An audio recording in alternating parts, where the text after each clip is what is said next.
अद्भुत। यदि संसार में सभी भाई ऐसे हो जाएं, तो ये संसार प्रेम के अमृत से भर जाए ना। देवी, यदि संसार में अमृत है तो विष भी है।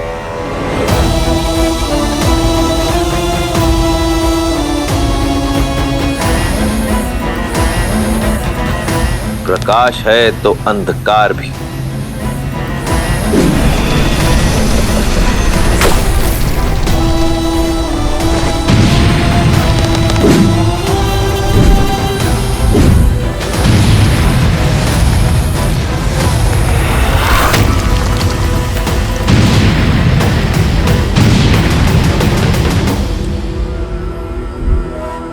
सभी संस्कृतियों का अंत होगा, रहेगा तो केवल राक्षस साम्राज्य।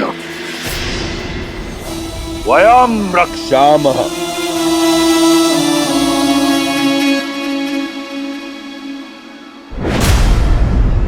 कुंभकर्ण,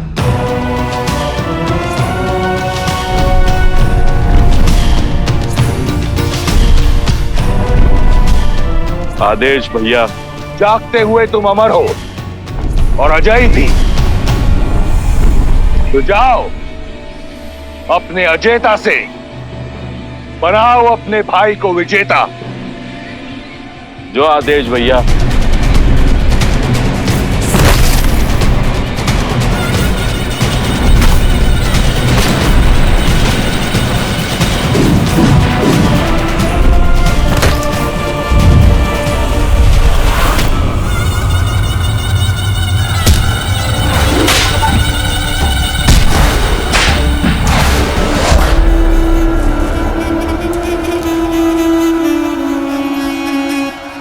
बचा, मारो। कैसा लग रहा है ऋषिवर?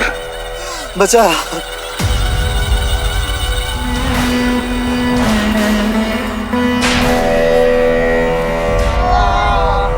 इतना तड़पाओ इन ऋषियों को कि देवताओं को भूलकर राक्षसों को पूछने लगे। इन मेरे अपराध संतों का दोष क्या है भैया? ये तो केवल तपस्या कर रहे थे। मूर्ख हो तुम विभीषण। ये तपस्या इसलिए कर रहे हैं कि राक्षसों का नाश हो सके। सहस्त्रों वर्ष तप की अग्नि में जलने के बाद हमें वरदान मिला है, और हमारे रहते किसी और को ये वरदान नहीं मिल सकता। लो, मारो।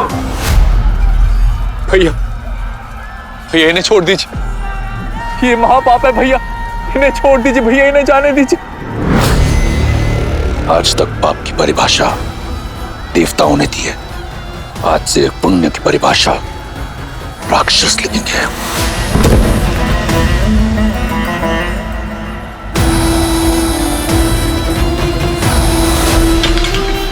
उठो विभीषण, मैं जानता हूं कि तुम मुझसे बहुत प्रेम करते हो, और मैं भी तुम्हें एक भाई की तरह नहीं, एक पुत्र की तरह चाहता हूं। इसलिए तुम्हें यहां लेकर आया हूं, ताकि तुम देख सको, समझ सको कि राक्षस संस्कृति है क्या, और कुछ ऐसा करो कि रावण को भी विभीषण पर गौरव हो। किंतु भैया, मैं स्वयं आपको अपने अंत की ओर जाते नहीं देख सकता। आप इतने महापाप कर रहे हैं भैया कि मुझे आपके लिए डर लग रहा है भैया। भैया, इससे पहले कि आपका अंत हो, आप मेरा अंत कर दीजिए। आप मुझे मार दीजिए भैया, आप मुझे मार दीजिए। मूर्ख हो तुम विभीषण। कौन मार सकता है तुम्हारे भाई को? न देवता, न असुर, न राक्षस, न यक्ष, न गंधर्व, न किन्नर, न पशु, न पक्षी, न नाग, न कीट, न भूत, न पिशाच, न विताल, नर।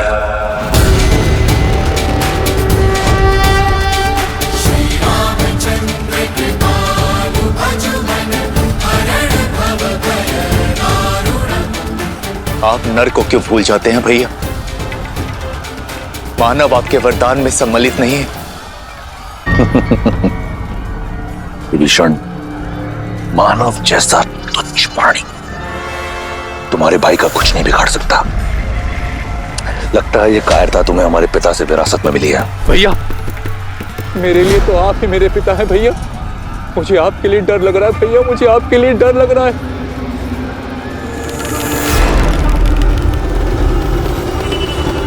तुम्हें मेरे लिए डरने की आवश्यकता नहीं। कुछ नहीं होगा तुम्हारे भाई को, और तुम्हारे इस डर को काटने का मार्ग ढूंढ लिया है मैंने।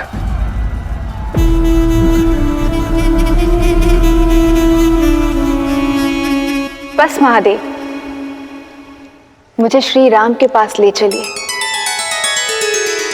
जैसी देवी की आज्ञा।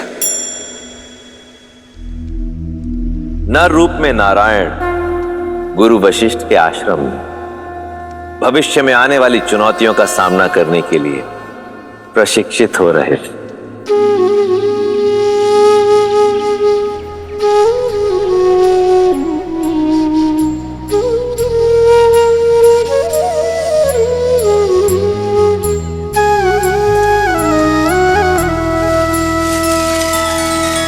श्री रामचंद्र कृपालु भजु मन हरण भव भय दारुणम। नव कंज लोचन कंज मुख कर कंज पद कंजारुणम। भगवान के अवतार था केवल नहीं गुणगान है। कैसे नारायण बने नर इसका पावन ज्ञान है। सिया राम सिया राम सिया राम सिया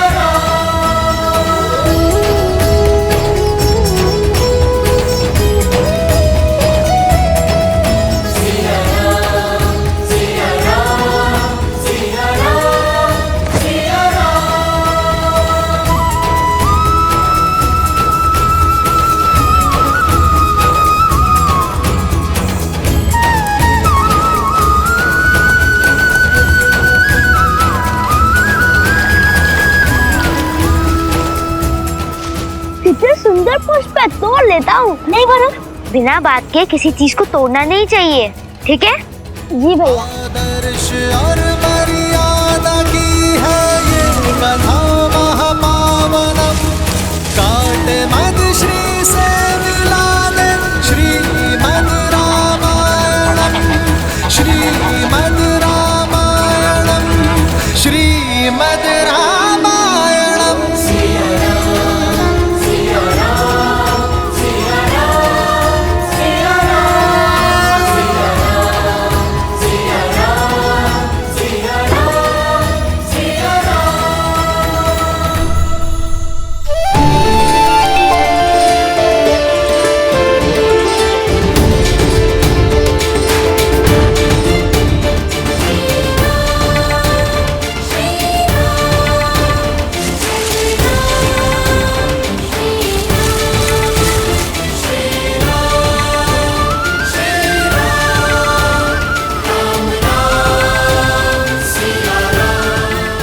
ये सभी पौधे देख रहे हो?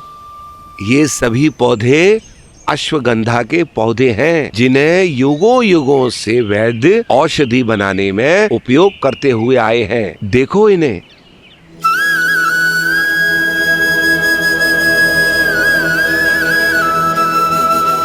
आइए, मैं आपको और औषधि के पौधे दिखाता हूँ। आइए।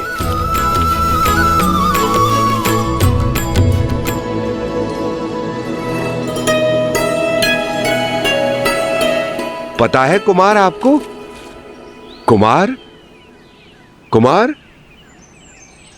अरे कुमार?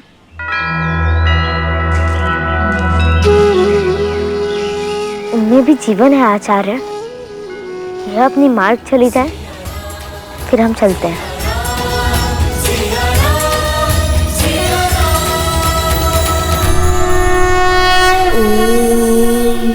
त्र्यम्बकं यजामहे सुगन्धिं पुष्टिवर्धनम् उर्वारुकमिव बन्धनान् मृत्योर्मुक्षीयमामृतात्।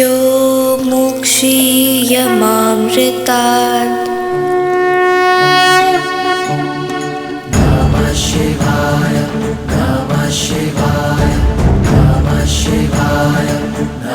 शिवाय नागेन्द्रहाराय त्रिलोचनाय भस्माङ्गरागाय महेश्वराय नित्याय शुद्धाय दिगम्बराय तस्मै नकाराय नमः शिवाय।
राजन, देवी गार्गी पधारी है।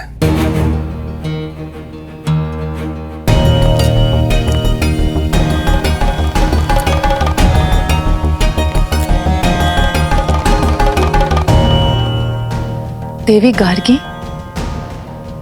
वो तो केवल तब आती हैं जब शास्त्रार्थ करना हो।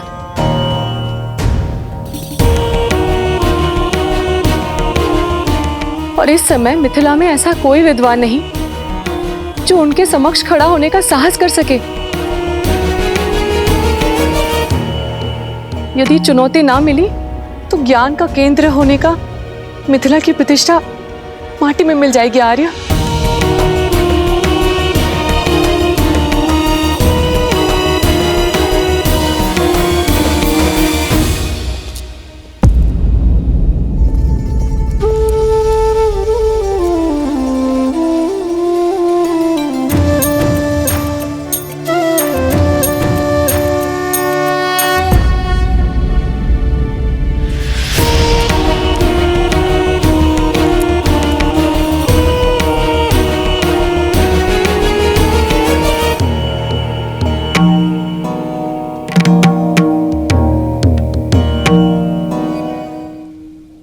याज्ञवल्क्य जैसे ज्ञानी को भी शास्त्रार्थ में पराजित कर देने वाली विदुषी गार्गी को जनक का प्रणाम। मैं यहाँ प्रणाम पाने नहीं आई हूँ राजऋषि जनक, मैं शास्त्रार्थ करने आई हूँ।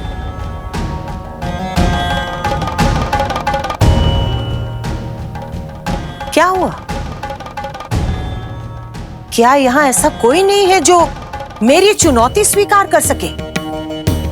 मिथिला में कोई ज्ञानी नहीं बचा जो मुझे चुनौती दे सके। क्या ये शिव धनुष ही यहाँ के आकर्षण का केंद्र बनकर रह गया है राजन? पिताश्री की आज्ञा हो तो मैं माता गार्गी से चर्चा करना चाहूंगी।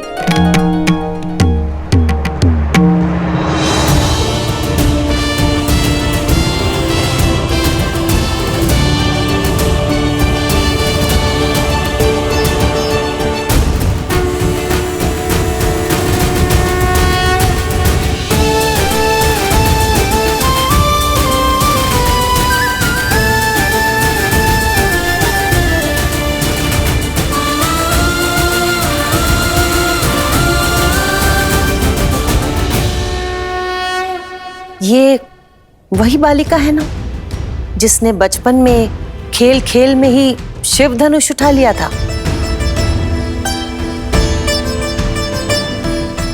शक्तिशाली हो और जनक की पुत्री हो तो ज्ञानी तो होगी। तो शिव धनुष उठाने वाली सीता, क्या तुम मेरी चुनौती का बीड़ा उठा पाओगी? मुझे प्रसन्नता होगी कि पहली बार कोई स्त्री ज्ञाता मेरे साथ शास्त्रार्थ करेगी, क्योंकि अब तक तो केवल पुरुष ही पराजय का स्वाद चखते आ रहे हैं।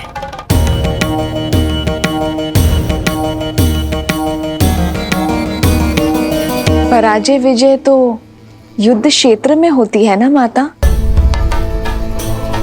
ज्ञान के क्षेत्र में तो विचारों का संगम होता है, और आपसे कुछ ज्ञान का अंश ग्रहण कर पाना मेरे लिए सौभाग्य होगा।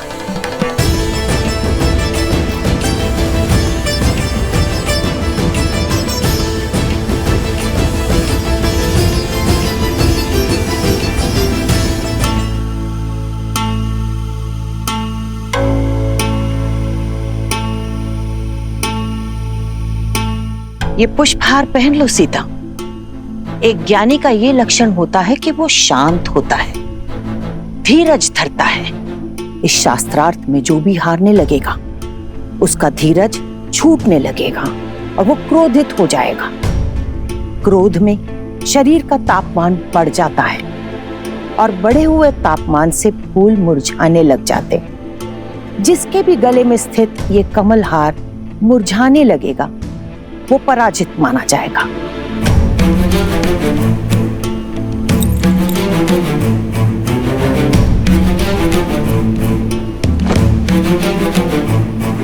जो आज्ञा माता, परंतु मेरा ध्यान तो केवल आपसे अर्जित ज्ञान पुष्प पर ही रहेगा।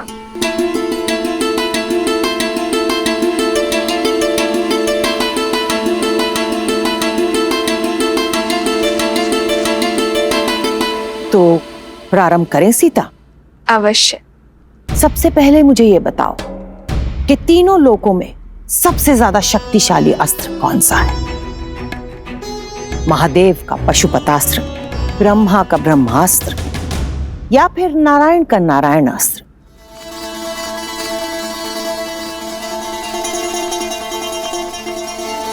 करुणा, करुणास्त्र से बड़ा कोई अस्त्र नहीं है माता। करुणा का अस्त्र, ये कौन सा अस्त्र होता है सीता? हम अस्त्र क्यों बनाते हैं माता? सब पर विजय पाने के लिए ना। पर जिसके पास करुणा हो, सबकी पीड़ा समझने का भाव हो, वो इस संसार में सबको अपना बना सकता है। और जिसके सब अपने हो, उसे किसी भी अस्त्र की क्या आवश्यकता है माता?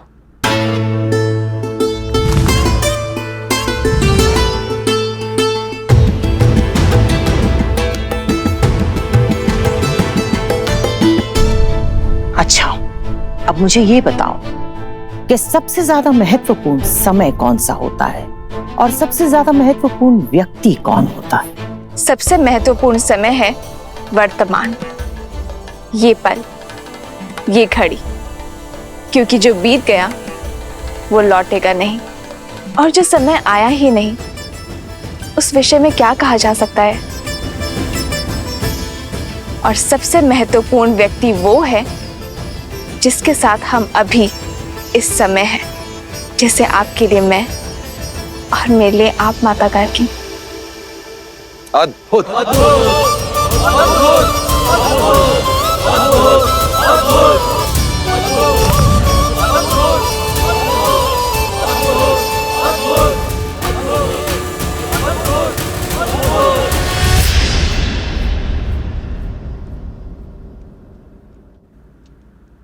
प्रकाश से भी ज्यादा अधिक वेग किसका है?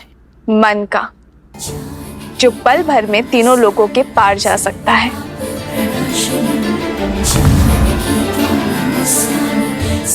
सबसे ज्यादा पवित्र क्या है?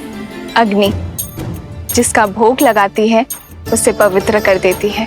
सबसे ज्यादा शुभ क्या है? शुभ शब्द, शुभ कर्म। सबसे उत्तम प्रार्थना जो दूसरों के लिए की जाए। सबसे बड़ा मित्र कौन है? विवेक, जो सदा शुभ मार्ग पर ले जाता है। सबसे बड़ा शत्रु? अहंकार। सबसे ज्यादा सुंदर आभूषण कौन सा है? विनम्रता। सबसे बड़ा पराक्रम? त्याग। सबसे बड़ी विजय? स्वयं पर।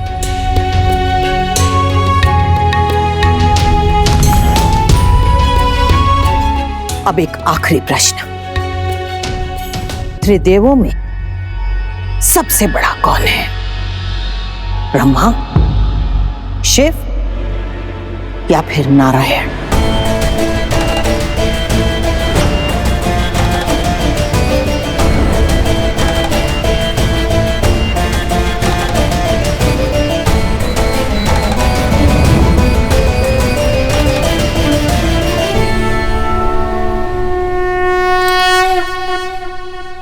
नर।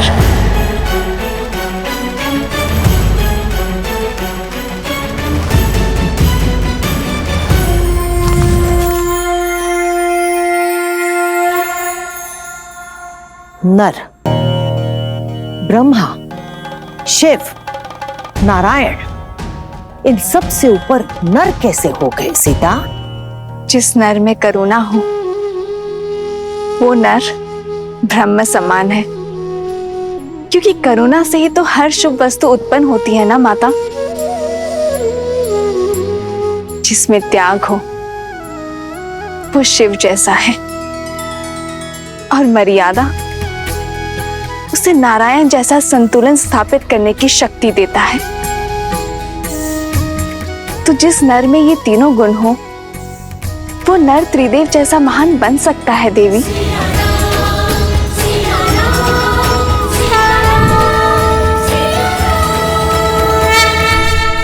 अद्भुत बुद्धि की धनी है जनक पुत्री सीता।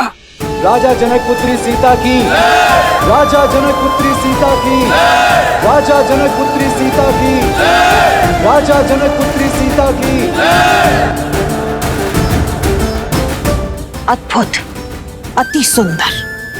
मैं आशा करती हूँ कि ऐसा ही नर तुम्हें वर के रूप में मिले सीता।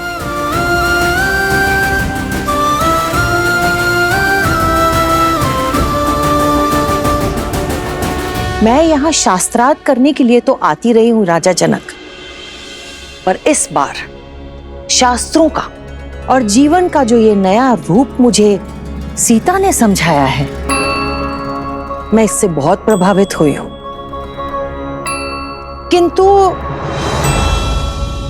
किंतु क्या? मुझे आपके लिए बहुत चिंता हो रही है राजन।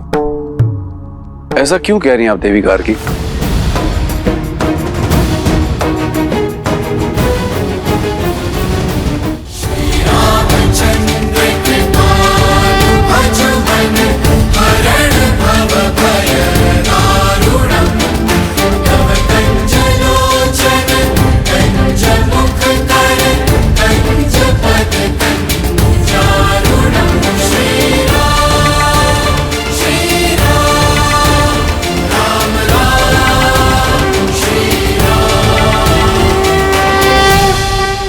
राम,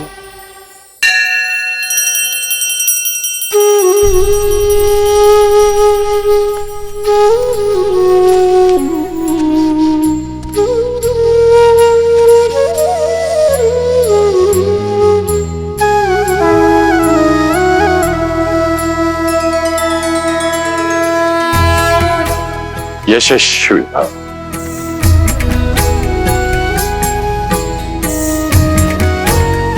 लक्ष्मण,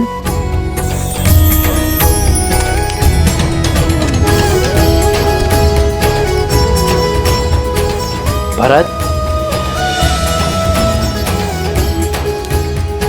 शत्रुघ्न,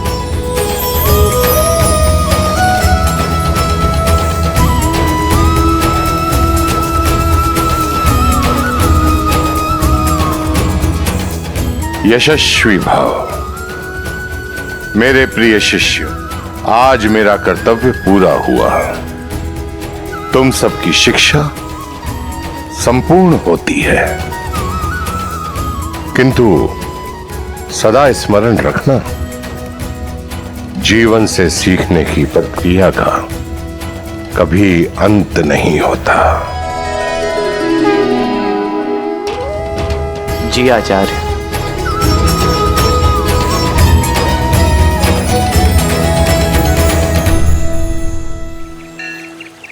लक्ष्मण भैया, आज तो हम बहुत खुश हैं।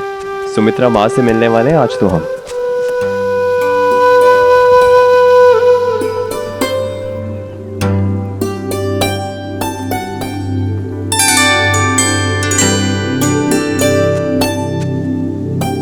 लक्ष्मण,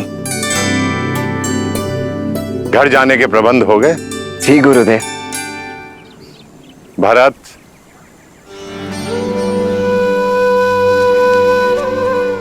बहुत आशाएं हैं मुझे तुमसे।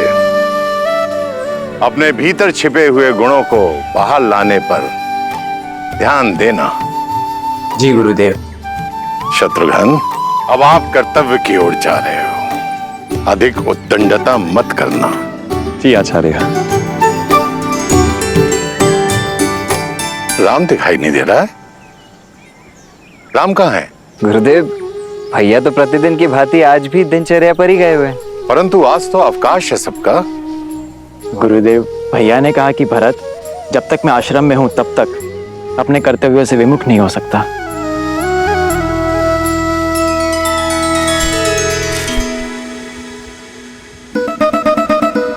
अब खा भी लो नंदिनी। देखो, जब तक तुम चारा नहीं खाओगी मैं जाऊंगा नहीं।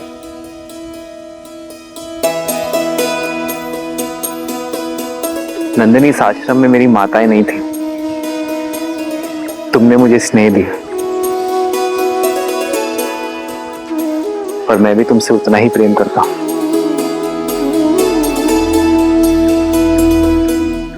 पर जो आता है उसे जाना होता है नंदिनी, यही नियति है ना। अपना उद्देश्य समाप्त होने के बाद हर किसी को जाना होता है नंदिनी, अपने कर्तव्य के लिए। तुम भी तो अपनी माता कामधेनु को छोड़कर आई थी ना। मेरा आश्रम काल समाप्त हुआ, जाना होगा मुझे नंदिनी, उसमें रूठना क्या।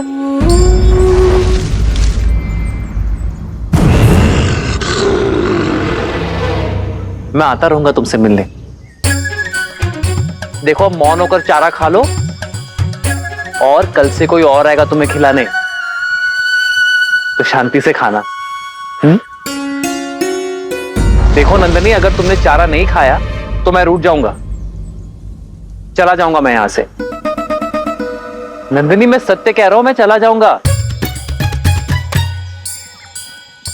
ठीक है, मैं चला।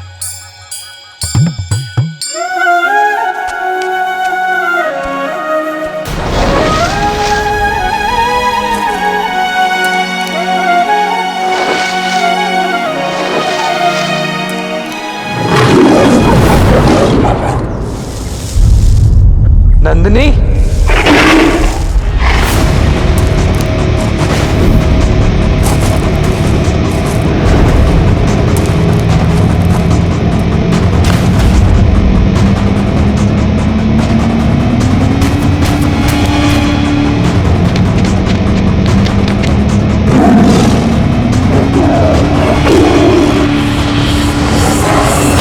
छोड़ दो नंदिनी को, ये मेरी रक्षा में है क्रूर बाघ।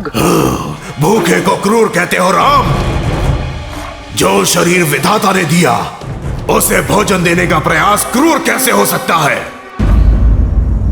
प्रकृति ने मुझे बनाया ही ऐसा है कि अन्य पशुओं को खाकर जीवित रहूं।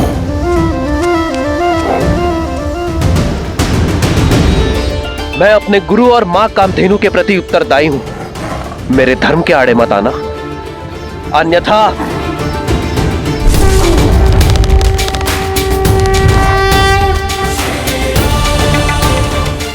और मेरा धर्म इस वन पर शासन करना है। यदि तुम इससे मुझसे छीनकर मुझे भूख से तड़पता छोड़ दोगे तो क्या यह धर्म होगा? बोलो राम, मुझसे मेरा भोजन छीनकर तुम एक अधर्म नहीं करोगे? अपना पेट भरना तुम्हारा धर्म है और नंदिनी की रक्षा करना मेरा धर्म। और जब दो लोगों का धर्म आपस में टकराता है तो धर्म संकट होता है, और धर्म संकट का एक ही हल है, त्याग। त्याग? मैं अपने आहार का त्याग नहीं करने वाला।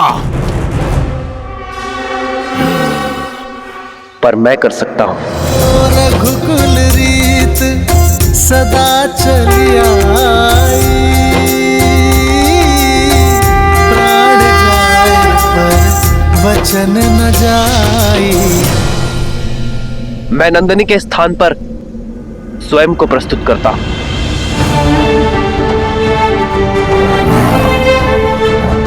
नंदिनी को मुक्त कर दो और मुझे अपना आहार बना लो। तुम्हें भोजन मिलेगा और मेरे कुल की प्रतिष्ठा भी बनी रहेगी। एक गाय के लिए अपने प्राणों की आहुति दोगे? मूर्ख मत बनो।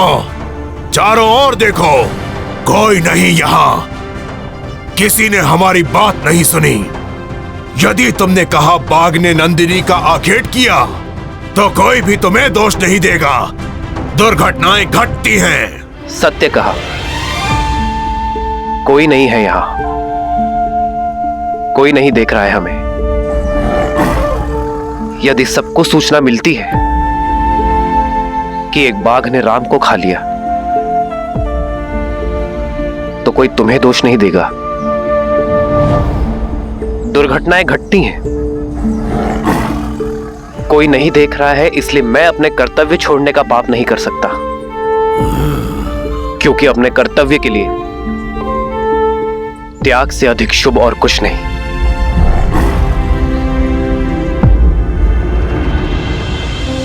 बना लो मुझे अपना आहार और छोड़ दो नंदिनी को।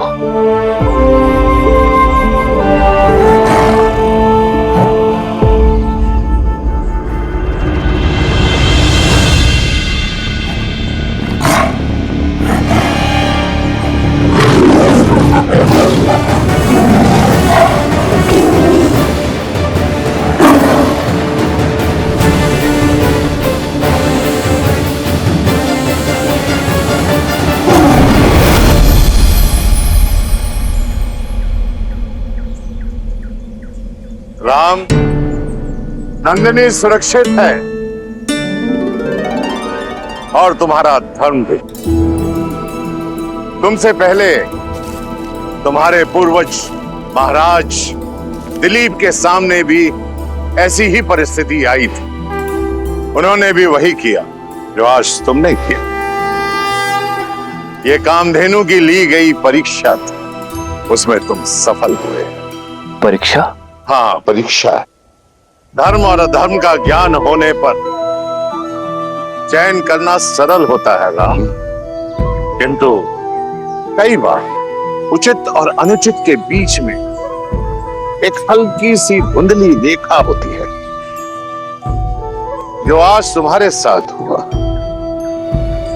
और कई बार व्यक्ति लोभी हो जाता है, अधर्म अपना लेता है, करुणा को त्याग देता है, परंतु तुमने करुणा का साथ नहीं छोड़ा। मैं तुमसे बहुत प्रसन्न हो रहा। मैं आजीवन आपकी सीख स्मरण रखूंगा आचार्य। धर्म, करुणा, सत्य और त्याग भाव, ये मेरे जीवन के स्तंभ होंगे।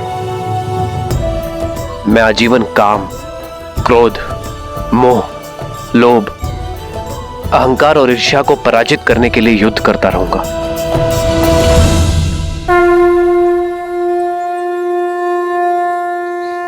यशस्वी भव राम, यशस्वी भव।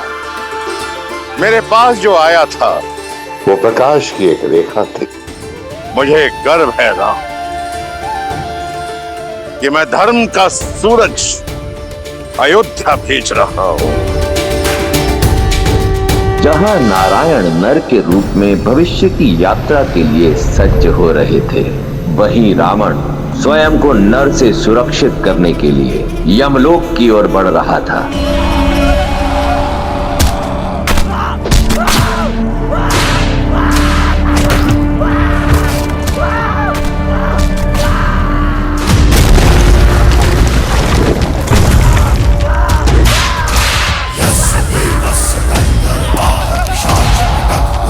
यम, कहाँ हो? समक्ष आओ। मृत्यु के द्वार पे खड़े होकर मृत्यु को पुकारने वाले दुष्ट, कौन हो तुम? महाकाल का एक भक्त, काल के देव का काल।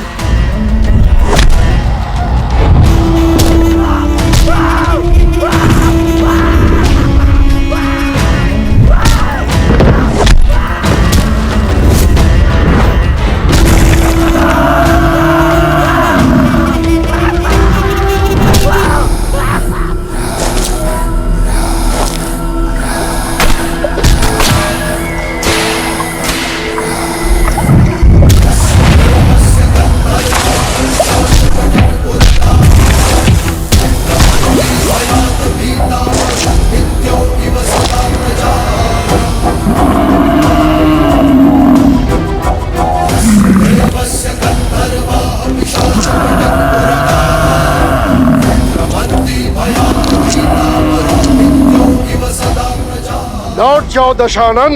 आ गए हम। मुझे लगा था कुबेर की भांति भाग जाओगे। यक्ष और यम में यही अंतर है।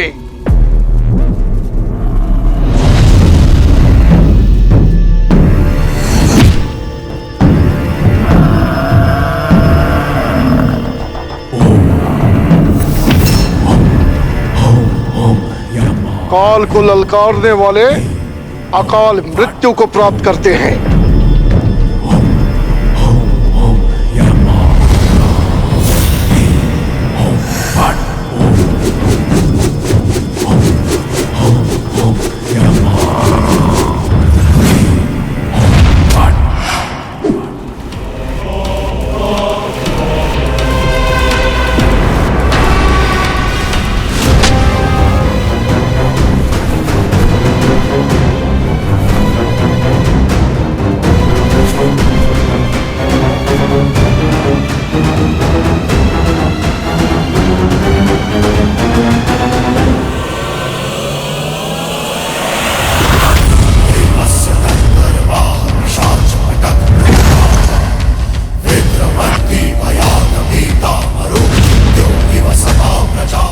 और महाकाल का वो भक्त जिसे स्वयं महादेव का आशीर्वाद प्राप्त हो, उससे काल को भयभीत होना चाहिए।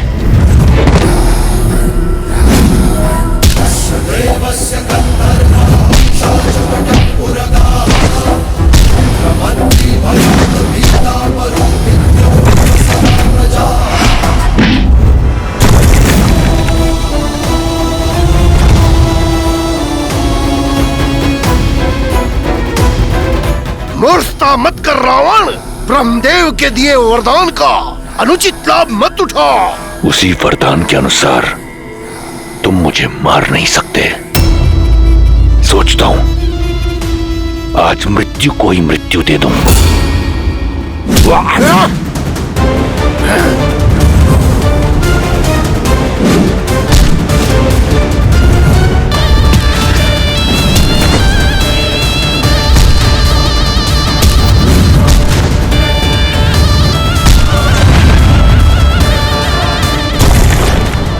यम, सावधान।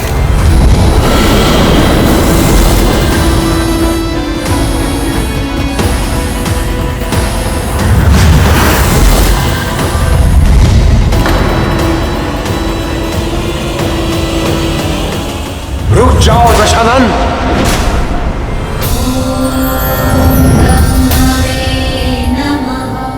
आप धर्मराज है यम, भूल गए इसकी मृत्यु आपके हाथों नहीं है। और रावण तुम मृत्यु को नहीं मार सकते, फिर भी यहां आए, चाहते क्या हो? बस इतना मैं सबसे अभय हूं, परंतु नर से नहीं। वही अभय लेने आया हूं, अमृत। अमृत? अमृत नहीं मिल सकता। तुम अमृत के पात्र नहीं हो। जानता था। जाइए आप, परंतु मैं यहां से नहीं जाऊंगा। मेरा निश्चय अटल है। जब तक मुझे अमृत नहीं मिल जाता, मैं यहां से नहीं जाऊंगा। तुम्हें अमृत पान कराने का अधिकार मुझे नहीं है रावण। वचन रहा, रावण का वचन। मैं उस अमृत का पान नहीं करूंगा।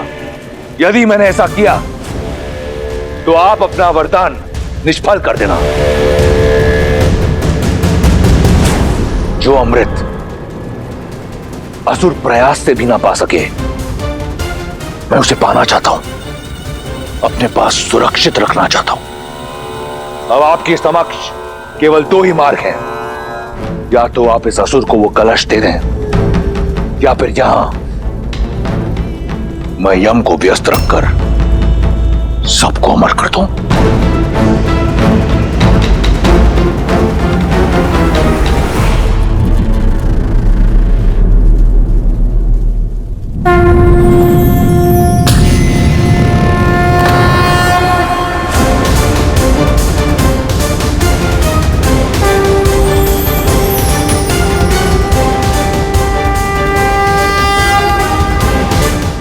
उत्तम, अति उत्तम। वचन रहा, मैं इसका पान नहीं करूंगा। यह सर्वदा मेरे साथ सुरक्षित रहेगा।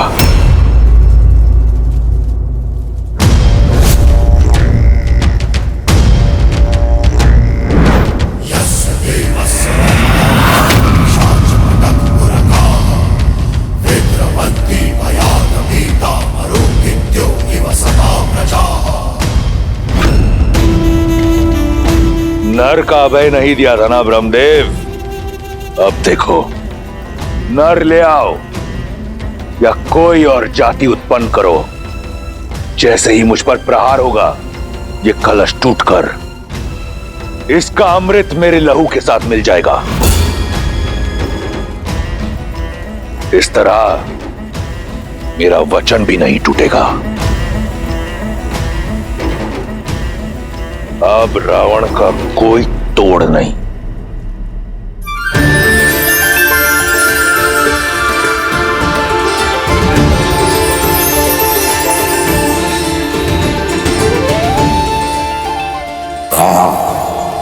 आकाश में झूलता यह हरा रंग इस बात का प्रतीक है कि राजकुमार गुरुकुल से अयोध्या के लिए प्रस्थान कर चुके हैं। श्री रामचंद्र की जय, श्री रामचंद्र की जय, श्री रामचंद्र की जय, श्री रामचंद्र की जय, श्री रामचंद्र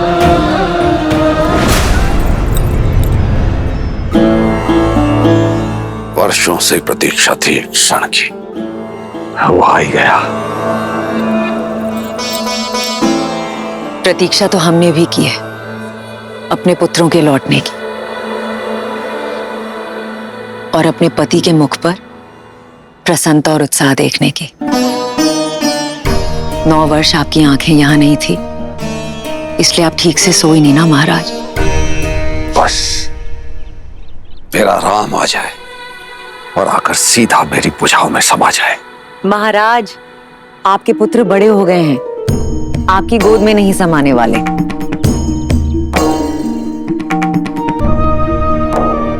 हम तो ये भी नहीं जानते कि हमारे पुत्र दिखते कैसे हैं महाराज।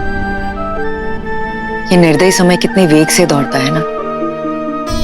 अपनी नन्हे मुन्ने आंखों के तारे भेजे थे हमने गुरुकुल, और आज जो लौट कर आ रहे हैं वो अयोध्या की प्रजा की आंखों के सूर्य हैं। कितनी आशाएं, कितने दैत्व बंधे हैं राम से। आज के पश्चात राम का जीवन सदैव के लिए बदलने वाला है। क्या जाने नियति हमारे पुत्रों को किस ओर लेकर जाएगी। किंतु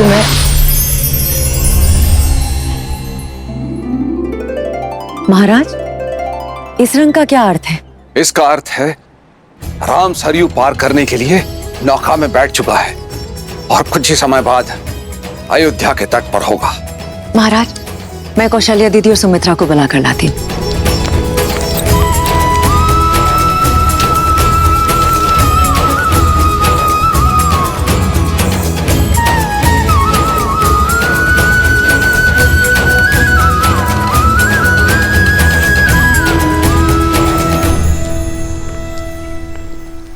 क्या हुआ महारानी, ऐसा क्यों प्रतीत हो रहा है कि आप किसी बात को लेकर चिंतित हैं? देवी गार्गी ने जो कहा वो सुनने के बाद एक माँ चिंतित कैसे ना हो महाराज। आप देवी गार्गी की कही हुई बात को इतनी गंभीरता से क्यों ले रही है महारानी सुनैना? हो सकता है उन्होंने जो कुछ कहा हो हंसी ठिठुल्ली में कहा। हाँ, पर उन्होंने जो भी कहा सच ही तो कहा है ना महाराज। और वो बात कहीं ना कहीं मेरे मन में अटक गई है। क्या सीता के लिए योग्य वर मिल पाएगा? अवश्य मिले। ऐसे क्यों कह रही हैं आप? हमारी पुत्री तो असाधारण है। इसी बात की तो चिंता है महाराज कि हमारी पुत्री असाधारण है। नदी कितनी भी बेगवती क्यों ना हो, यदि उसे उचित मार्ग ना मिले तो वो सागर तक ना पहुंचकर बीच में ही कहीं खो जाती है। हमें सीता के लिए उचित वर ढूंढना प्रारंभ कर देना चाहिए महाराज। किंतु उससे पूर्व हमारे लिए यह जानना आवश्यक है कि विवाह के लिए हमारी पुत्री सीता सज है या नहीं। तुम्हारे माता पिता को तो अवश्य तुम्हारी विवाह की चिंता हो रही होगी। विवाह योग्य जो हो गई हो तुम। विवाह के विषय में मैंने सोचा नहीं है माता गार्गी, पर यदि कन्या आत्मनिर्भर हो, सबल और योग्य हो, तो क्या उसे सच में विवाह नहीं करना चाहिए? यदि हम संसार के दृष्टिकोण को छोड़ दें तो मेरे विचार से अगर एक व्यक्ति को ज्ञान प्राप्त करना है, स्वयं का विकास करना है और संसार के निर्माण में श्रेष्ठ कदम उठाने हैं, तो उसका ब्रह्मचारिणी रहना ही सर्वश्रेष्ठ है। अच्छा माता, तो फिर संसार रचने वाले ब्रह्मा अविवाहित नहीं है? वो देव हैं। मैं मनुष्यों की बात कर रही हूँ सीता। मनुष्य का प्रेम दूर से तो एक सुंदर पुष्प की तरह दिखता है, लेकिन निकट जाने पर वो कांटे की तरह चुभ जाता है। विवाह एक बेड़ी है, विशेषकर स्त्रियों के लिए। क्या तुम अपना अस्तित्व भूलकर किसी की दास्ता स्वीकार करने के लिए सज्ज हो? क्या तुम ऐसा जीवन जीने के लिए सज्ज हो जिसमें तुम्हारे सपने तो चूर चूर हो जाएंगे, किंतु तुम्हारे पति का सपना तुम्हारे जीवन का सत्य होगा। उसकी इच्छा तुम्हारी इच्छा होगी।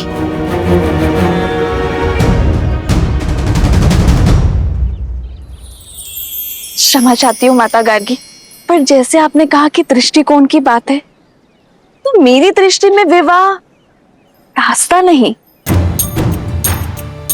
आस्था है। एक ऐसा संबंध जहां दोनों को एक दूसरे के लिए सम्मान हो, समर्पण हो और समझ हो।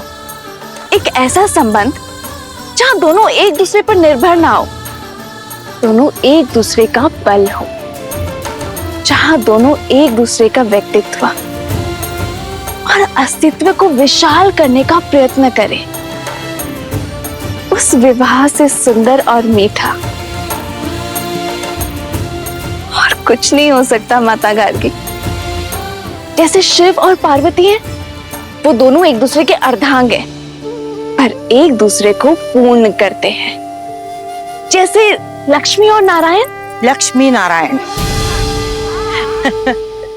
वो लक्ष्मी जो सदा विष्णु के चरणों में पड़ी रहती है, और जब विष्णु विश्राम करते हैं तो लक्ष्मी उनकी सेवा में तल्लीन रहती है। और विष्णु तो सदा भ्रमण कर रहे होते हैं संसार भर का। फिर से दृष्टिकोण की बात है। मेरी दृष्टि में ये दोनों की यात्रा है। यदि लक्ष्मी नारायण की सेवक होती तो क्या उनका नाम नारायण से पहले लिया जाता? लक्ष्मी का नारायण के चरणों में होना उनकी सेवक का नहीं, विष्णु को जगाने का प्रतीक है। लक्ष्मी विष्णु को प्रेरणा देती है कि जागो और अपना कर्तव्य करो। वो विष्णु से अपने साथ का त्याग करती है ताकि विष्णु अपना अवतार लेकर संसार के प्रति अपना कर्तव्य निभाए। संसार की श्रेष्ठता बनाने में जितना हाथ विष्णु का है उतना ही हाथ देवी लक्ष्मी का भी है माता। सत्य तो ये है कि ना तो लक्ष्मी के बिना नारायण पूरे हैं और ना ही नारायण के बिना लक्ष्मी। और मुझे विश्वास है कि मैं मुझे पूर्ण करने वाला अपना नारायण ढूंढ लूंगी।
भैया रथ पे चलते हैं।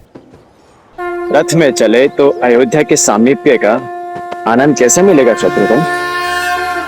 राम भैया केवल माता पिता के नहीं, सर्वप्रथम अयोध्या के हैं, अपनी प्रजा के हैं। आइए भैया, चलिए भैया। श्री रामचंद्र की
चर मोहा,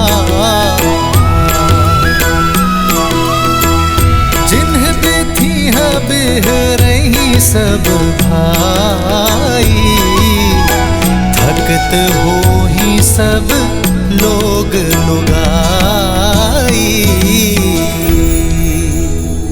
कौशलपुर बासी नर नारी, वृद्ध अरु बाल, प्राण हुते प्रिय लागत सब, कहूँ राम कृपाल।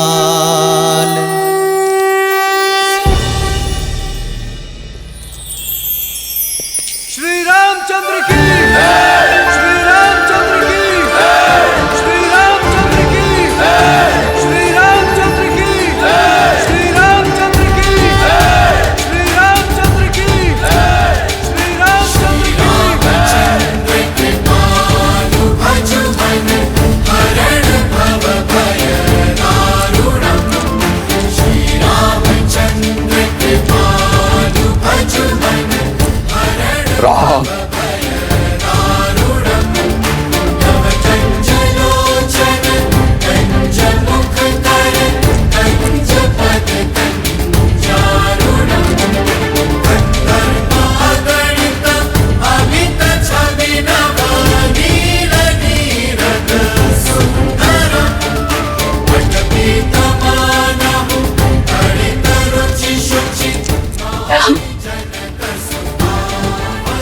देखिए दीदी, हमारा राम कितना बड़ा हो गया है।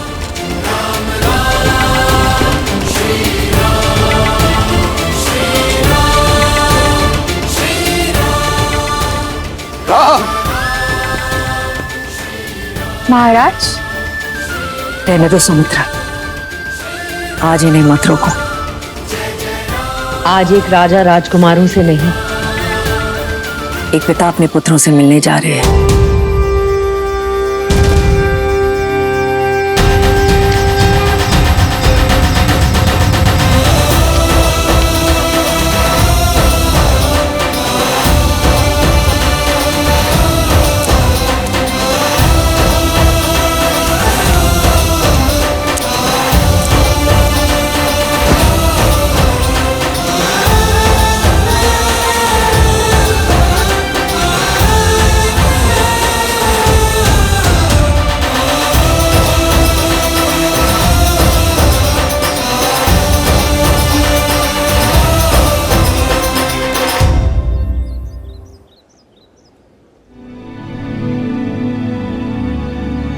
राम, कैसे बताऊं तुम्हें, तुम्हारे बिना एक एक पल किस प्रकार बिताए हैं मैंने। अंततः तुम आ ही गए राम। राम,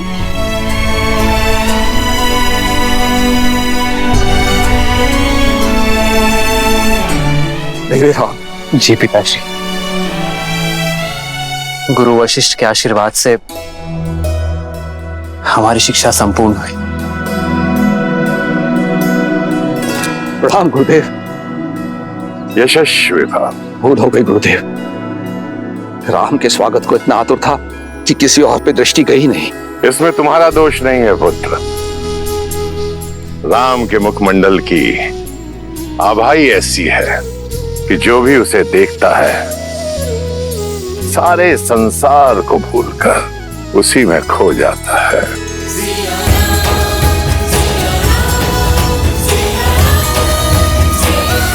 श्री रामचंद्र की, श्री रामचंद्र की, श्री रामचंद्र की, श्री रामचंद्र की, श्री रामचंद्र की। अयोध्या वासियों, आपका राजकुमार लौट आया है, मेरा पुत्र रामचंद्र। श्री रामचंद्र की, श्री रामचंद्र की। राजकुमार। पिताश्री, मेरे भाई भी आपसे आशीर्वाद की प्रतीक्षा में है। मेरा पुत्र लक्ष्मण आयुष्मान भव।